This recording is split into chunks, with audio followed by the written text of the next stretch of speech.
AskReddit by Grolsineria7. What do you secretly and quietly judge other people for? People who get to a four-way stop before I do and wave me through. Haha, my boyfriend does this and it drives me crazy.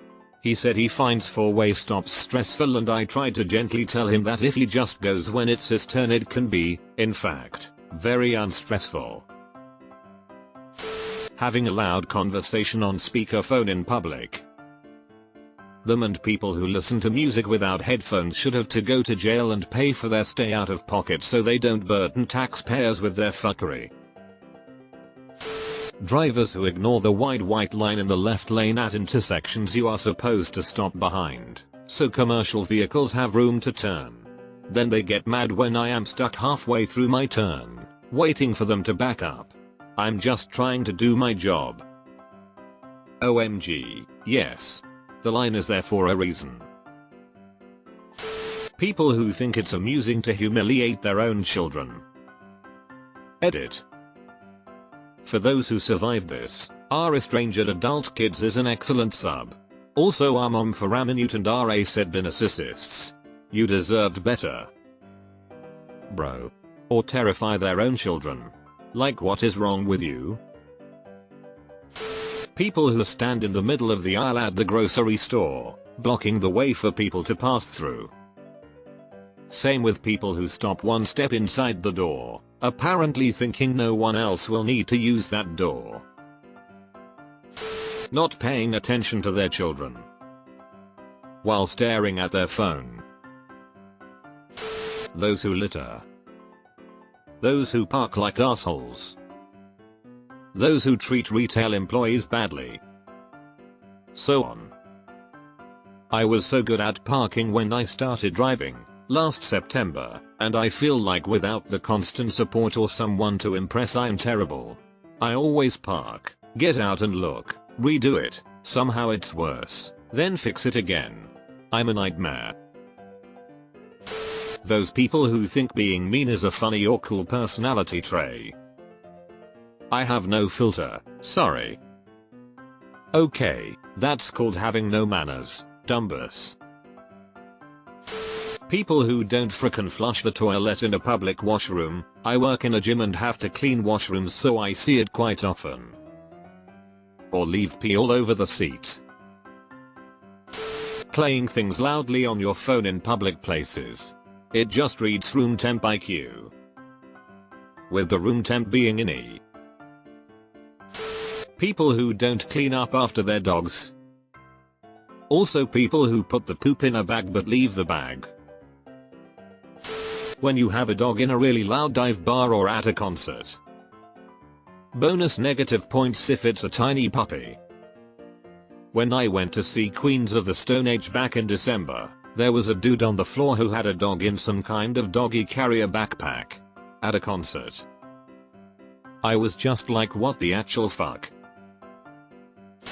People who complain about the same problems all the time without trying to come up with solutions.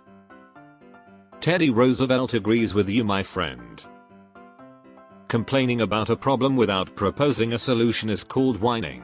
Teddy Roosevelt. I find it a good personal reminder as well. When you're in a public restroom and people leave without washing their hands. When anyone leaves any restroom and I don't hear the tap go. I notice every time. There are so many, but I think the number one for me is when I witness people being rude to customer service wait staff.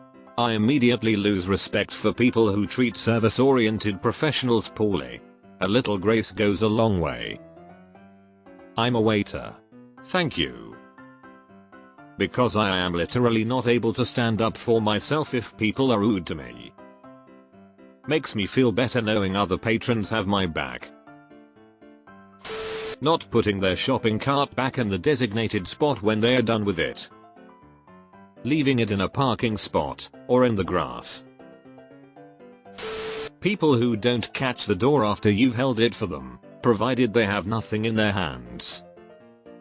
Why, oh, why do people do this?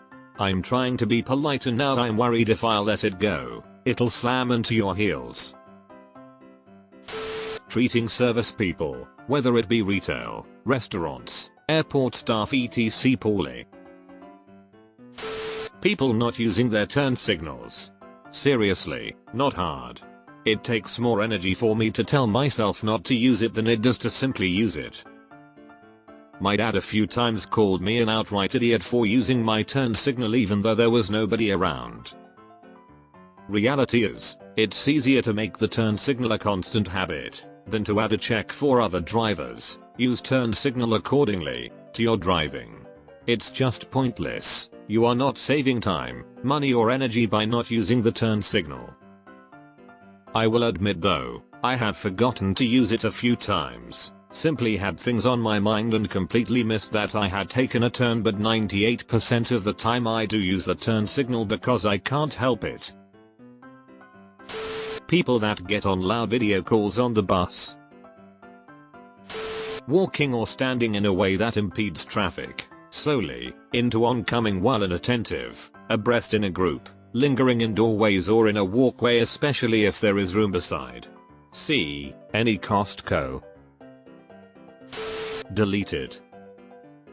Ice one. I had an old co-worker that had 2 dogs and never took them on walks or outside to go poop and would just use doggy pads. She would then get irritated that they were scared of literally everything and everyone and still weren't trained to use the bathroom outside. I stayed over her house once and was shocked when I saw it, and she was like, "You're making me feel like a bad dog, mom," and I'm like, you are.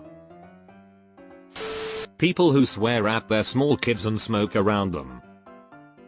At my mom flicking her cigarette ash out the window, and some inevitably flying to the back seat in my face lol.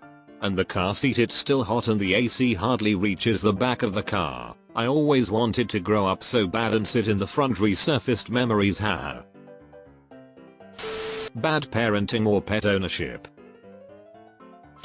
I pick my nose every single day. But if I see you doing it, you're totally gross. I pick my nose too. In complete privacy away from everyone else.